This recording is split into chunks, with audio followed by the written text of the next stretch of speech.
दरवर्षीप्रमाणे याही वर्षी बुलढाणा शहरातील हा जुन्या गावचा पोळा जुन्या गावच्या वेशमधून मानाचं तोरण तोडून आणि बळीराजाची पूजा करून मानाची गुढी घेऊन या ठिकाणी पोळा हा फुटलेला आहे, संपन्न झालेला आहे। या ठिकाणी रामदास आमचा जो काही शेतातला कामगार आहे त्याचा जो बैल आहे सध्या त्याचा मान आणि सुरेश परसे यांचा बैल या दोघा बैलांना या ठिकाणी मान दिला।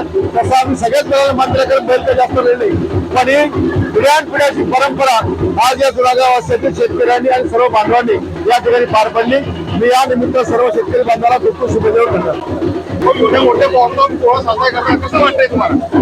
शेतकऱ्यांना पाऊस आणि पाणी काही नसतं, त्याला पावसात भिजायची सवय असते, उन्हात काम करायची सवय असते, थंडीत राबायची सवय असते, त्याच्यामुळे पाण्यामध्ये शेतकऱ्याचा उत्साह कमी नाहीये।